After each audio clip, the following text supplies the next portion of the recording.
크게 아멘으로 화답합니다. 할렐루야. 따라 하시겠습니다. 실로 안에 두 사람. 실로 안의 두 사람, 이런 제목으로 말씀 전합니다. 각 나라에는 수도가 있습니다. 우리나라의 수도는 서울입니다. 서울은 수도의 순우리말이라고 합니다. 일본의 수도는 도쿄이며 중국의 수도는 베이징입니다. 미국의 행정 수도는 워싱턴이며 경제 중심지는 뉴욕입니다. 호주, 즉 오스트레일리아의 수도는 캔버라이고 경제 수도는 시드니입니다. 이스라엘의 수도는 수천 년 동안 예루살렘이었습니다. 단지 현대는 텔아비브, 성경상에서 요빠가 수도입니다. 행정 수도입니다. 이스라엘 민족은 400년 이상 애굽, 즉 이집트에서 노예로 살았습니다. 그렇다면 당시 애굽의 수도는 무엇이었을까요? 성경에는 나와 있지는 않지만 테베일 것입니다. 그 이스라엘 민족이 해방되어 애굽으로부터의 탈출, 즉 출애굽했습니다. 이스라엘은 광야에서 유리방황합니다. 당연히 광야에는 수도가 없습니다. 단지 성막을 중심으로 계속 모여 가나안 땅을 향하여 움직입니다. 이스라엘 민족이 드디어 가나안 땅을 정복합니다. 그곳에서 12지파가 땅을 분배받습니다. 그렇다면 가나안의 수도는 무엇일까요? 그것을 알기 위해 성막의 위치에 관심을 가져야 합니다. 이제 성막은 움직일 필요가 없게 되었습니다. 따라서 성막은 실로라는 도시에 정착합니다. 따라서 실로는 영적 중심지라고 할 수 있습니다. 그렇다고 해서 실로가 이스라엘의 완전한 수도라고는 할 수 없습니다. 왜냐하면 가나안 땅의 이스라엘은 완전한 국가가 아니기 때문입니다. 단지 지파 연합 공동체이기 때문입니다. 어쨌든 정착한 성막으로 인하여 실로는 지파들의 영적 중심지였습니다. 따라서 실로는 이스라엘의 영적 중심지입니다. 실로가 이스라엘의 영적 중심지였을 때는 사사시대입니다. 이 성막이 있는 실로를 통하여 이스라엘은 영적으로 하나가 됩니다. 그리고 가나안 땅을 영적 땅으로 만듭니다. 그러나 지파 전체를 완전하고 강력하게 통치하는 도시는 아니었습니다. 그 한계를 넘어선 지역이 다름 아니라 예루살렘입니다. 영시 예배 때 말씀드린 것은 실로 이후의 예루살렘에 관한 것입니다. 사무엘 이후 사울 왕 시대까지 예루살렘은 여부스였습니다. 그 여부스는 정복되지 않았습니다. 그러나 다윗 왕 때가 되어 여부스는 정복되었습니다. 여부스 성은 다윗 왕 때의 다윗성 혹은 예루살렘 성이 됩니다. 이 예루살렘에 하나님의 궤가 옮겨지고 성전이 정착되었습니다. 그 후 솔로몬은 예루살렘 성전을 건축했습니다. 결국 실로에 있던 성막은 예루살렘에서 성전이 되었습니다. 성전이 예루살렘에 건축되니 예루살렘은 세계의 영적 중심지가 되었습니다. 성전은 실로에서 위대하게 도약하였고 예루살렘에서 또 도약하였습니다. 이러한 위대한 도약은 거룩한 하나님의 뜻이었습니다. 우리 교회 역사도 실로에서 예루살렘으로 옮겨지는 역사와 같습니다. 즉 구성전에서 새 성전으로의 도약입니다. 그런데 이 영적 도약은 새 성전에서 또 있게 될 것입니다. 즉 새 성전이 예루살렘이 되어 새롭게 도약한다는 것입니다. 영시예배 때도 말씀드렸다시피 새 성전은 관악구의 성시화를 위한 도약터입니다. 그리고 우리나라를 기독교 국가 만드는 거룩한 도약의 장입니다. 장차 우리 교회는 신본주의 신앙의 중심지 예루살렘 성전이 될 것입니다. 새 성전을 도약의 발판 삼아 우리는 신본주의 신앙을 온 누리에 전파할 것입니다. 그러면 새 성전을 통해 하나님이 크게 영광을 받으실 것입니다. 다시 실로로 돌아가 실로에 관심을 가져봅시다. 실로는 하나님이 임재하셨다고 믿어지는 거룩한 땅입니다. 이스라엘이 가나안을 정복한 후 여호수아가 한 것이 있었습니다. 그것은 실로에서 12지파에게 가나안 땅을 분배한 것입니다. 이때 실로는 이스라엘의 연합과 단결을 상징하는 도시였습니다. 실로는 신앙과 평화의 도시였습니다. 그러나 실로의 전성기는 오래가지 않습니다. 실로가 몰락하게 된 사건이 발생했기 때문입니다. 다름 아니라 엘리 제사장 가문의 타락입니다. 그 타락 사건, 엘리 제사장은 실로의 대제사장입니다. 사사로서 40년 동안 이스라엘을 다스렸습니다. 참고로 엘리 다음의 사사는 사무엘입니다. 사사이며 선지자. 이스라엘의 마지막 사사입니다. 바로 이 사무엘을 가르쳐 훈련시켰던 스승이 엘리입니다. 나름대로 어린 사무엘을 성공적으로 양육했습니다. 그러나 엘리의 치명적인 약점이 있었습니다. 그것은 다름 아니라 그의 자녀 교육에 성공하지 못했다는 것입니다. 즉 그의 아들 홉니와 비느하스를 교육하는데 실패했다는 것입니다. 사무엘상 2장은 이렇게 표현합니다. 엘리의 아들들은 행실이 나빠 여호와를 알지 못하더라. 즉 그들은 하나님께 드릴 희생 제물을 경홀히 여겼습니다. 화목제를 드릴 때 갈고리를 사용하여 고기를 갈취했습니다. 제사의 주인에게 돌아가야 할 고기를 착복했습니다. 더욱이 하나님께 드려져야 하는 번제의 기름도 착복했습니다. 또한 그들은 회막에서 수종드는 여자와 부도덕한 성관계를 가졌습니다. 이처럼 그들은 율법을 무시하고 하나님을 진노케 했습니다. 실로가 특별했던 중요한 이유가 있습니다. 그것은 그곳에 언약궤, 즉 하나님의 궤가 있었기 때문입니다. 언약궤는 하나님과 이스라엘 사이의 약속을 상징했습니다.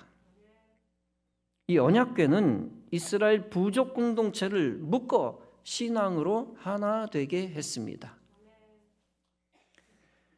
엘리 가문은 언약궤를 전쟁 시 전쟁터로 옮겼습니다. 언약궤를 통해 블레셋과의 전쟁에서 이기기 위해서였습니다. 이스라엘 백성들은 언약궤가 전쟁에서 이기게 해준다고 믿었습니다. 그러나 그들은 전쟁에서 블레셋에게 패하고 말았습니다. 그리고 언약궤를 블레셋에게 빼앗기고 맙니다. 이 사건은 이스라엘에게 큰 충격이었습니다. 언약궤가 사라진 실로는 더 이상 종교 중심지가 아니었습니다. 이스라엘의 민족 정체성도 약해지기 시작했습니다. 실로가 몰락한 후 이스라엘 백성들은 신앙의 중심을 잃고 흩어졌습니다. 각 지파는 연합되지 않았고 각각 다른 신앙을 추구했습니다. 특히 그들은 가나안 우상에 빠져 우상 숭배했습니다. 그로 인하여 이스라엘은 점점 더 분열했습니다. 그들은 드라빔이라고 하는 개인적 수호신을 섬겼습니다. 그것은 그들이 공동체 신앙이 아니라 개인적 신앙을 추구한 것입니다. 이스라엘 안에서 공동체 갈등이 심해지고 내전이 잦아졌습니다. 결국 하나님의 말씀대로 엘리 제사장 가문에 말로는 비극을 맞이합니다. 하나님은 이렇게 심판을 선언하십니다.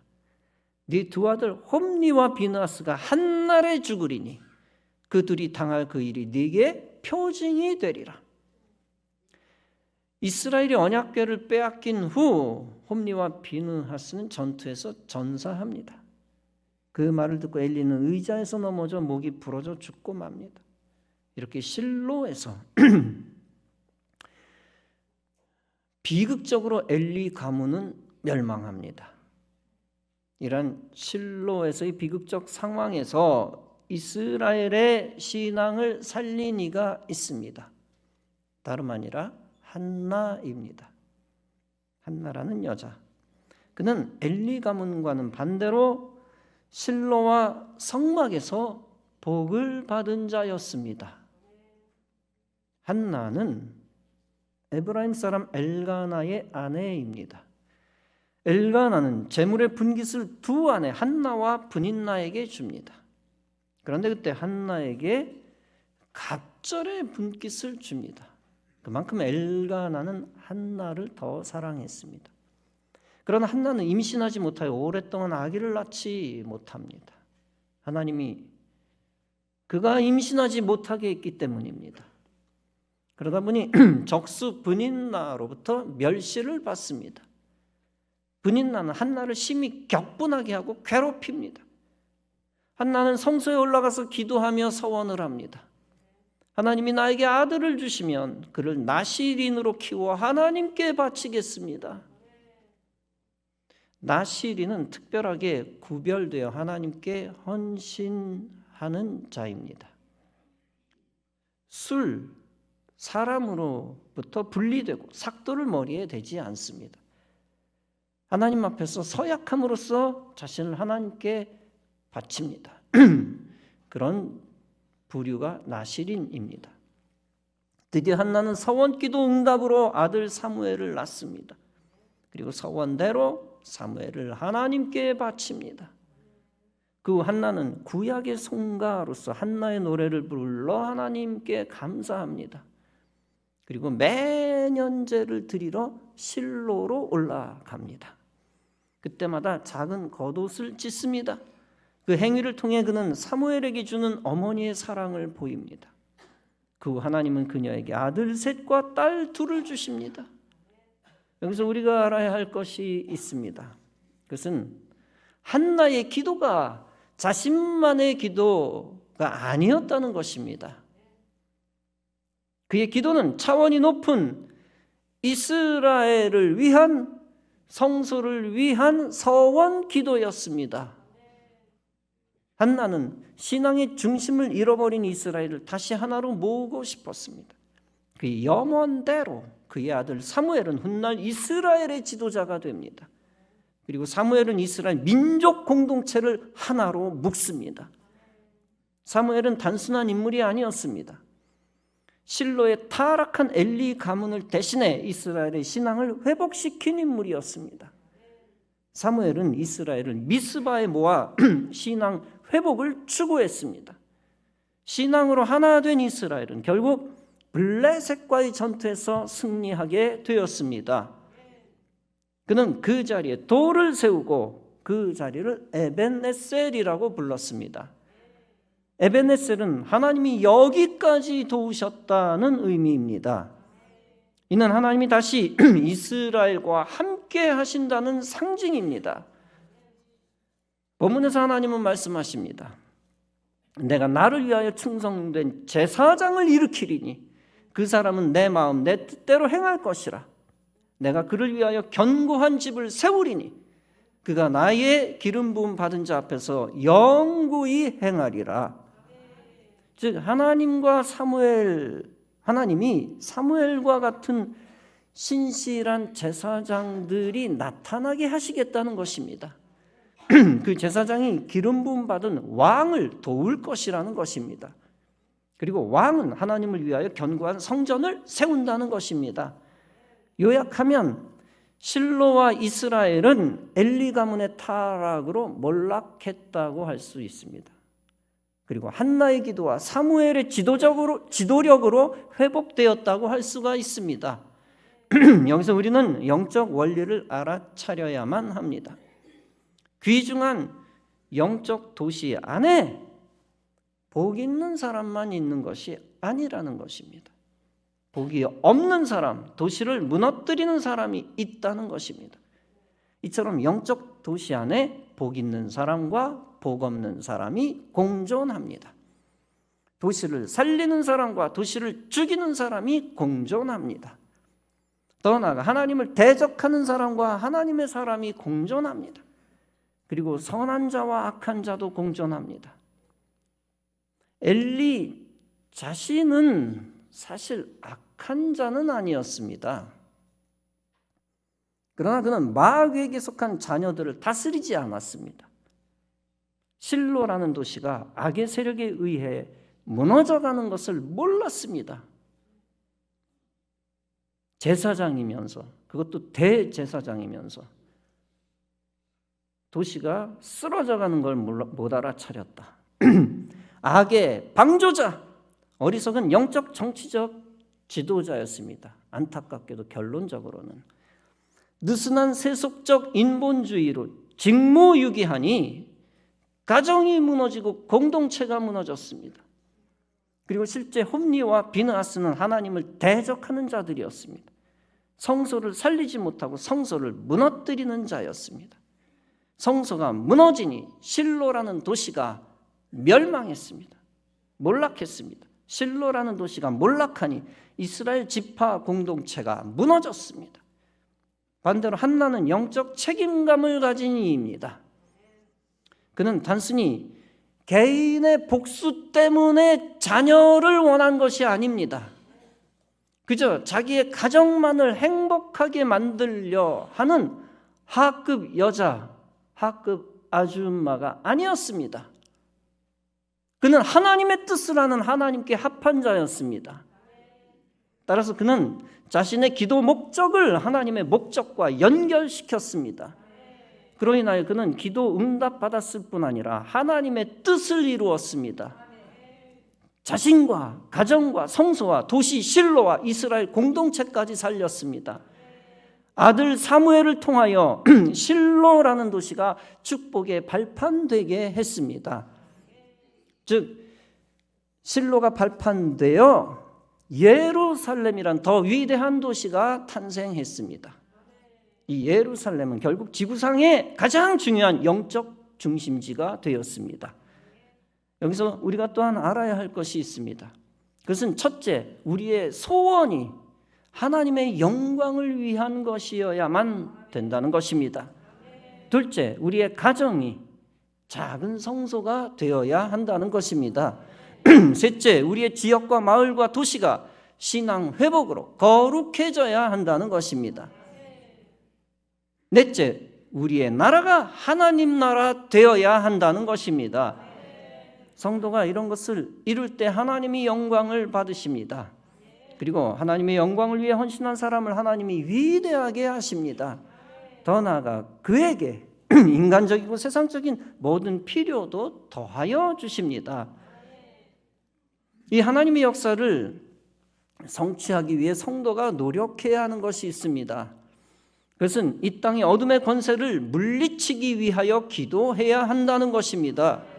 그리고 신앙의 승리를 위해 행동하는 믿음, 실천하는 믿음으로 헌신해야 한다는 것입니다.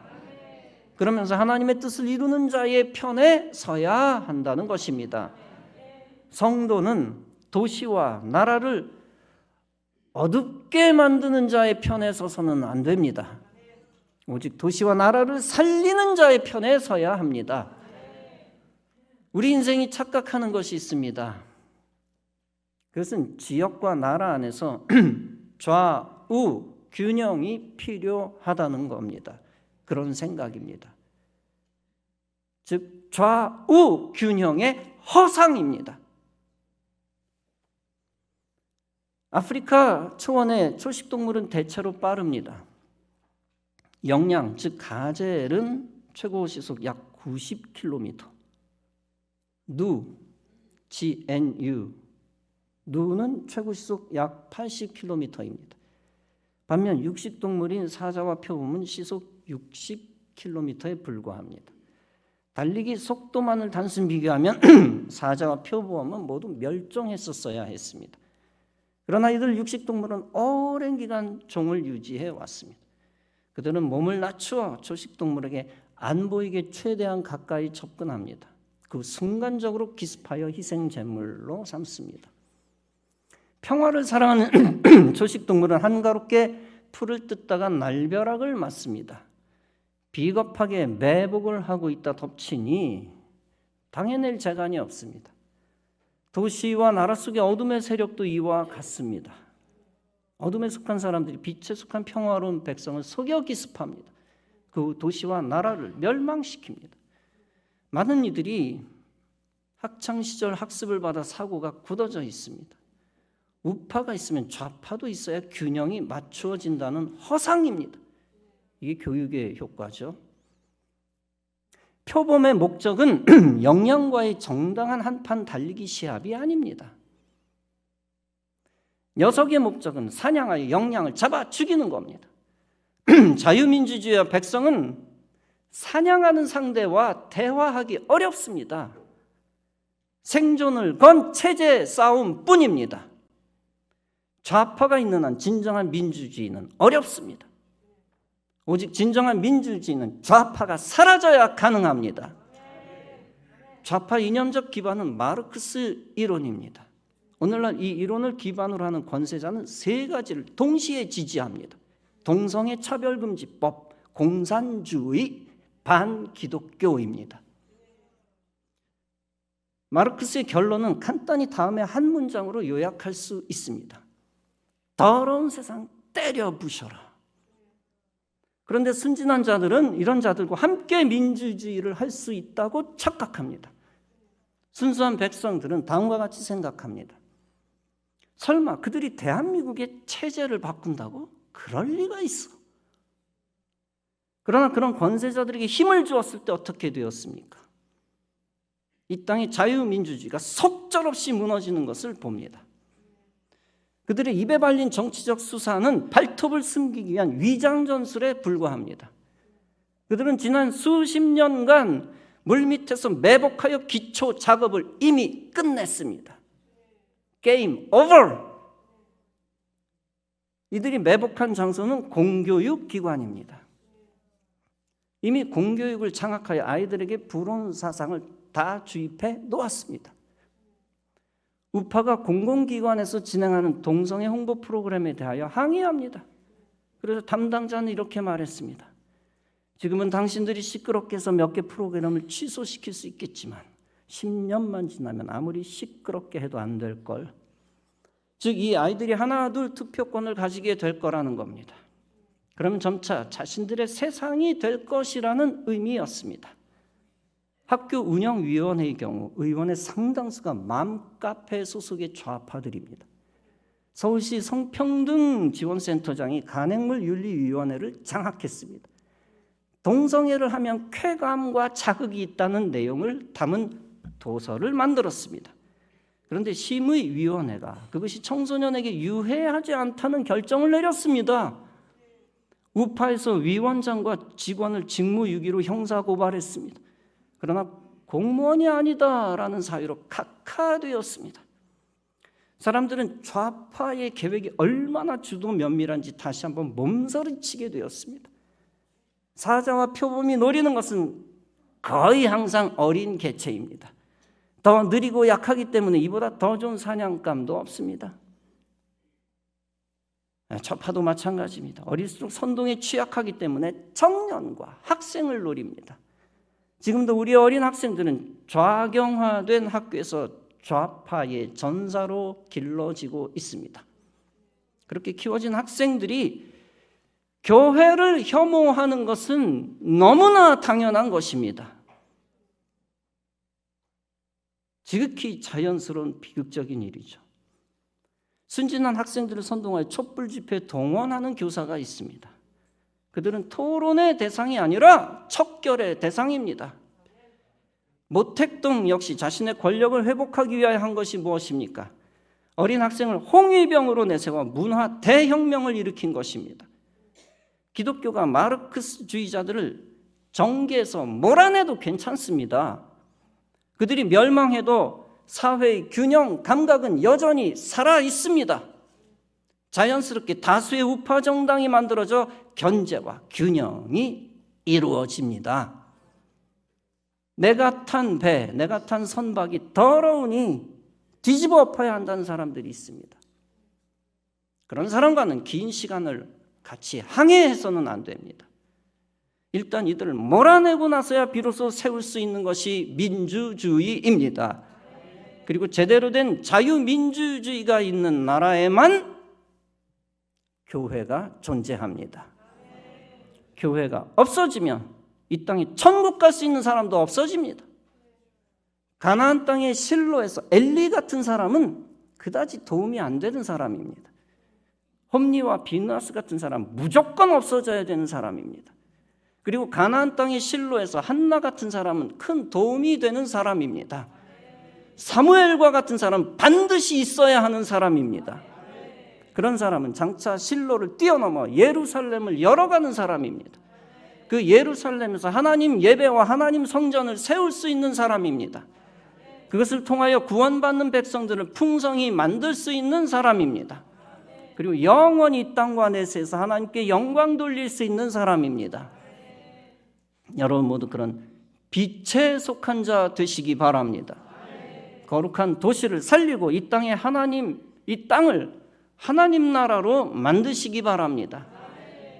하나님이 우리 교회에 그 일을 할 수 있는 기회를 주셨습니다. 성시화와 하나님 나라를 만들 수 있는 축복의 기회입니다. 그 기회를 붙들고 우리 교회 온 성도들이 한 마음 한 뜻으로 충성해야 합니다. 그러면 하나님이 우리 교회에 속한 여러분 모두에게 놀라운 복을 주실 것입니다. 여러분 모두 영혼을 살리고 이 땅을 살리는 우리 교회에 하늘의 자부심을 가지시기 바랍니다. 그 거룩한 자부심으로 헌신하여 하나님의 뜻을 이루시기를 주님의 이름으로 축원합니다. 기도하시겠습니다.